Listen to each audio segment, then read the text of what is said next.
Selamat datang kembali di R Entertainment. Selamat datang kembali di The Golden Cross Playlist. Seperti biasa, hari ini kita akan melanjutkan review saham part yang ke-360. Namun sebelumnya, bagi teman-teman yang mungkin belum subscribe channel YouTube ini, sekali lagi jangan lupa tekan tombol subscribe, nyalakan lonceng notifikasinya agar teman-teman tidak pernah ketinggalan informasi-informasi terbaru dari channel ini. Di part yang ke-360 kali ini, kita akan kembali mereview saham Unilever, Emyor, ICBP, INDF, LMSH, dan saham Kios. Jadi 4 saham consumer itu tadi kita ulas karena ada yang request untuk bahas consumer. Kemudian LMSH dan Kios juga ada yang request. Jadi ini murni ulasan atau permintaan dari teman-teman semuanya. Dan sebelumnya saya mohon maaf juga, kemarin hari Sabtu kita tidak update. Jadi hari ini akan kita update kembali roasting saham, review saham di part yang ke-360. Kita langsung ke saham pertama, yaitu saham Unilever. Ini saham yang mungkin paling banyak dibicarakan di sosial media. Beberapa postingan dari beberapa media sosial yang membahas tentang saham itu banyak sekali yang mengatakan bahwa say goodbye 4.000 dan dia sudah jebol di bawah 4.000 level terkuatnya. Indikator The Golden Cross juga sudah menunjukkan bahwa selama 40 hari ke belakang low terendah dia memang ada di 4.000. Dan ternyata kemarin akhirnya level tersebut tidak mampu dipertahankan, closing di 3950 atau minus 1,5%. Banyak juga yang menuliskan, ya saya cukup tergelitik juga, in fundamental with trust, trustnya dicoret ganti V-loss. Itu juga salah satu meme yang cukup menggelitik.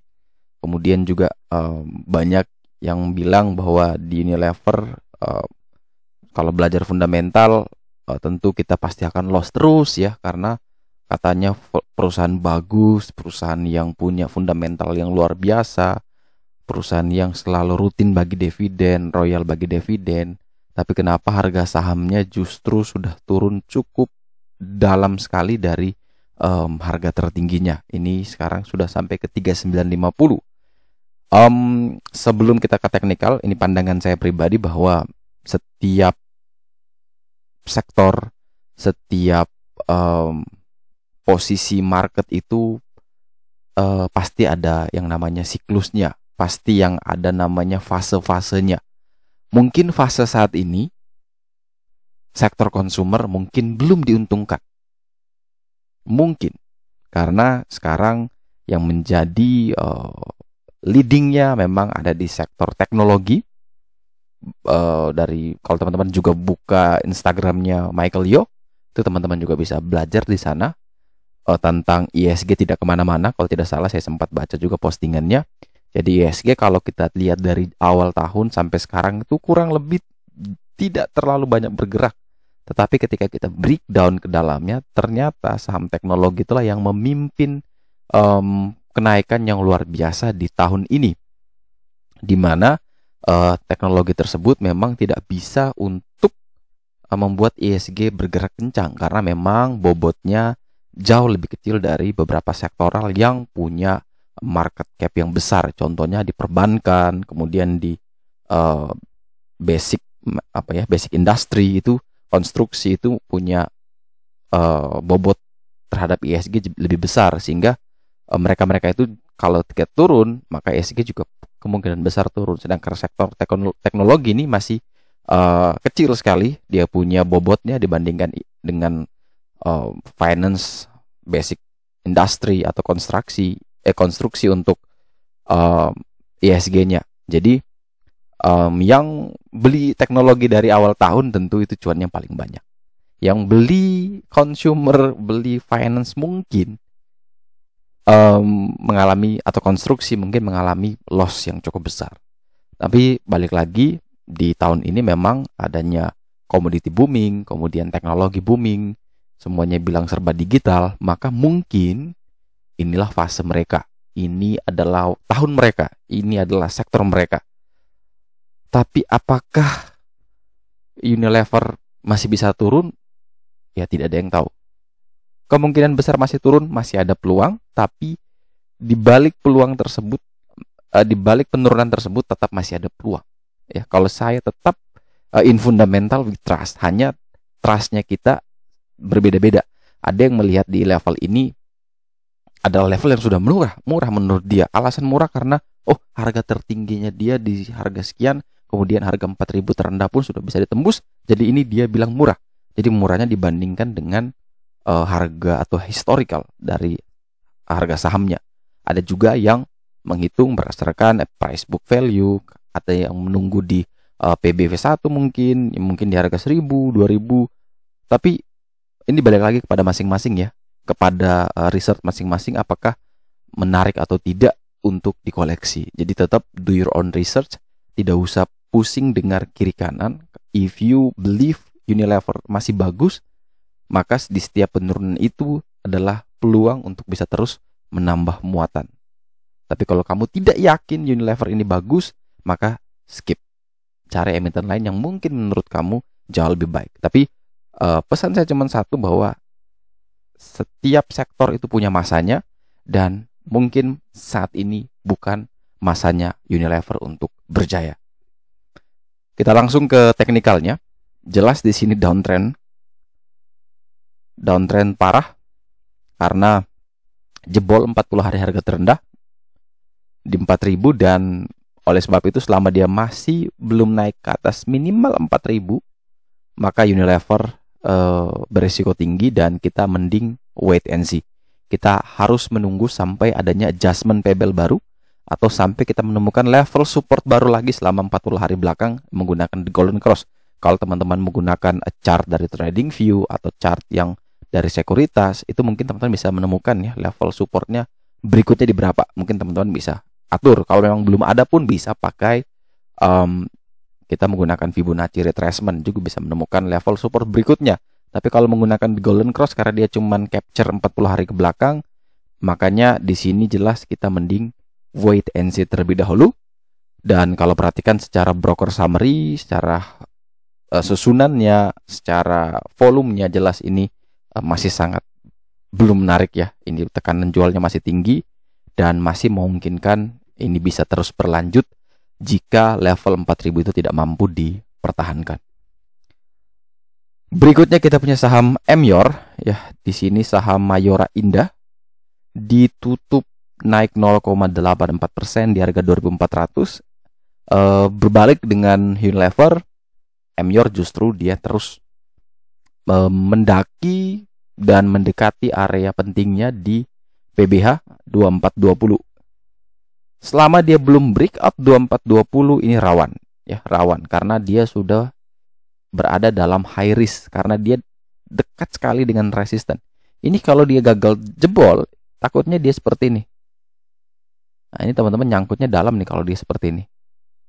Oleh sebab itu lebih bagus ketika dia breakout ya, ketika dia melewati garis kuning ini atau di 2420, barulah boleh dipertimbangkan buy. 2420, 2440 ini bisa dipertimbangkan buy dengan asumsi atau dengan catatan bahwa ketika dia naik dan misalkan koreksi ini mampu dipertahankan di level kuning ini juga. Jadi setelah dia naik jangan sampai dia jebol lagi di bawah 2420. Kalau ternyata beneran jebol, prepare cut loss 2390 sampai 2400. Ini kita batasi cut loss ya. Jika kita lihat dia bisa breakout, kita masuk, ternyata dia turun lagi, false break, ya sudah kita cut loss di sini. Tapi kalau beneran dia bisa naik dan bisa bertahan, ya maka next target kita pakai di sini adanya level TP3 nih,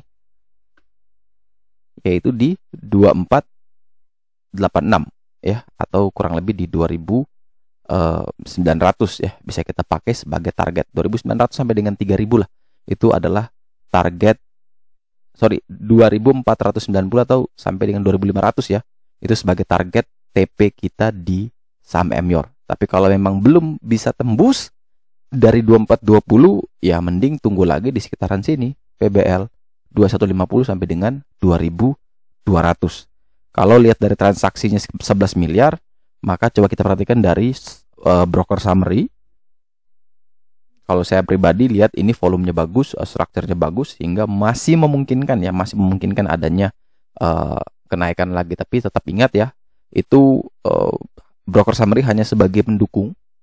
dan tetap teknikal kita memastikan apakah dia bisa breakout atau tidak. Kalau memang bisa breakout ya lakukan trading plan-nya. Kalau gagal setelah dibeli ya tetap lakukan atau ikuti trading plan yang sudah kita buat tadi. Berikutnya kita ada ICBP, Indofood CBP Sukses Makmur, di mana saham ini ditutup minus 0,92% di harga 8150. ICBP memang dari level sebelumnya di hari Jumat itu memang previous close-nya 8225, namun opening tidak pernah bisa naik dari harga tersebut, kemudian dibanting terus sampai low di 8150. Ini merupakan penurunan terendah dalam perdagangan hari Jumat ya. Jadi di level ini pun ICBP tidak mampu atau belum bisa naik lagi di atas PBL di 8325, yang mana artinya jelas ini masih belum bisa kita entry. Ini masih wait and see. Akan menarik kalau bisa tembus lagi dari 8325. Tapi kalau selama dia belum tembus, maka jelas ini mending wait and see terlebih dahulu. Untuk level support berikutnya ada di sini nih 7950. Ini merupakan harga terendah, mungkin di sini ya. Ini adalah harga terendah dari ICBP saat ini. Jadi kalau misalkan 8150 ini tidak mampu naik lagi ke 8325, maka potensi penurunan itu masih ada, dan next target penurunan adalah harus ke 7950. Kalau bisa bertahan, ya potensi rebound itu ada. Kalau gagal, ya mungkin dia membentuk new low baru dalam 40 hari terakhir. Dan sepertinya juga mungkin ini dalam beberapa hari ke depan sepertinya mungkin akan ada adjustment PBL baru sepertinya, karena di sini ada support ya. Ini kalau kita tarik garis, ini sepertinya ada support nih. Jadi kalau ada adjustment PBL baru dan ini bisa pindah ke sini, ya ini mungkin kita bisa coba entry. Tapi kalau saat ini yang kita lihat jelas ini masih belum menarik untuk kita ambil posisi di saham ini. Kemudian kalau kita perhatikan dari transaksi sekitar 39 miliar, maka coba kita perhatikan dari broker summary. Di sini structure sama volume ini menurut saya pribadi seimbang. Jadi kita murni lihat teknikal, karena teknikalnya masih belum bagus.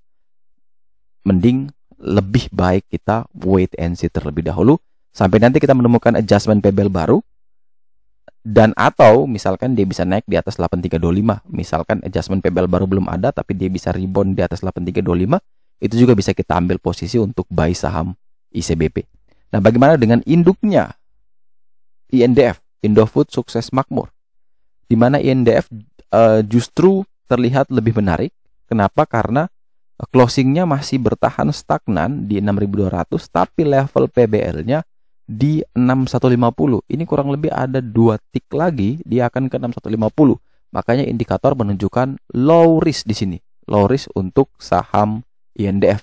Jika teman-teman ingin membeli INDF, maka level buy yang menarik adalah pertama syaratnya harus bisa bertahan minimal di 6150. Kalau level ini mampu dipertahankan, maka silakan ambil buy 6150 sampai dengan 6200. Ini bisa menjadi area belinya. Kemudian prepare cut loss. Kita bisa pasang di 6000 sampai dengan 6050, karena di 6050 itu adalah level terendah selama 40 hari. Dan terakhir target kenaikan TP-nya adalah menuju ke 6575, yang mana ini adalah PBH, dan target jauhnya adalah di 6675, yang mana merupakan 40 hari harga tertinggi dari saham INDF. Kalau kita perhatikan dari broker summary, ini masih belum menarik sebenarnya. Volumenya masih belum bagus, tapi strukturnya sudah mulai menarik. Ada tanda-tanda. Semoga level 6150 ini mampu dipertahankan sehingga kita bisa ikuti rule 234. Tapi kalau level 1 ini, rule 1-nya tidak memenuhi, dalam artian kalau misalkan besok lihat ternyata dia turun di bawah 6150, maka lebih baik wait and see. Kita hanya akan masuk kalau syarat pertama ini terpenuhi, yaitu dia bisa bertahan minimal sama dengan 6150. Berikutnya kita ada saham LMSH, di mana saham Lion Mass Prima ini ditutup minus 0,75% di harga 660 ya. Kalau di The Golden Cross 0,76. Dimana kalau kita perhatikan LMSH ini sepertinya kurang liquid ya, karena transaksinya di hari Jumat kemarin cuman nilainya sekitar 34 jutaan, dan ini menurut saya kecil sekali, dimana kurang lebih hanya sekitar 54 kali transaksi ya. Ini tipis sekali, sehingga kalau teman-teman beli banyak pun, katakan beli 1000 lot saja, itu udah bisa buat ARA ya, karena itu volumenya itu cuma 348 saja sih, 348 lot. Jadi ini tidak liquid, tapi karena ada yang request tetap kita bahas, di mana LMSH ini ditutup di 660, di mana di sini indikator masih menunjukkan low risk karena memang jarak dari harga saat ini ke PBL di 585 itu lebih dekat dibandingkan harga saat ini menuju ke level PBH di 905. Jadi kalau kita tarik risk reward, memang secara risk reward menarik, tetapi ada tapinya nih. Ini karena dia mengalami satu kenaikan kemudian shadow ya, akhirnya membuat PBH-nya di-adjust ke yang level tertingginya, di 40 hari tertingginya. Tapi kalau kita perhatikan dari chartnya, memang lebih baik ya, lebih disarankan sih kita tawar lagi sih. Dia dekat dengan 585, mungkin 585 sampai dengan 600 lah, itu bisa menjadi area beli yang menarik. Tapi kalau masih di harga saat ini, jelas potensi risiko penurunan sampai ke support itu cukup lebar. Itu teman-teman bisa sekitar 10% mungkin penurunannya dari harga saat ini ke support, sehingga kalau 10% itu tidak bisa ditolerir sebagai risk profile masing-masing, ya lebih baik kita tawar lebih rendah. Bisa di 600, bisa di 590, bisa di 595, atau bahkan di 585. Asalkan level 585 itu mampu dipertahankan. Kalau bisa dipertahankan itu menarik. Kalau jebol ya sudah, mending wait and see terlebih dahulu. Kemudian saham terakhir adalah saham PT Kioson Komersial Indonesia dengan kode emiten KIOS, di mana saham ini tutup minus 3,02% di harga 1125. Coba kita perhatikan dari broker summary dulu. Di sini menurut saya pribadi tekanan jualnya cukup kerasa, strukturnya juga jelek ya, dan masih memungkinkan ya, ini masih memungkinkan bisa terus melanjutkan penurunan. Tapi balik lagi ya, tidak ada yang bisa memastikan sebenarnya, tapi dari indikator-indikator tersebut memang menunjukkan probabilitas bahwa ada kemungkinan besar Kios masih bisa terus melanjutkan penurunan. Pertanyaannya adalah penurunannya sampai di level berapa? Maka di sini kita bisa lihat bahwa level PBL atau level support terkuat itu di 1010.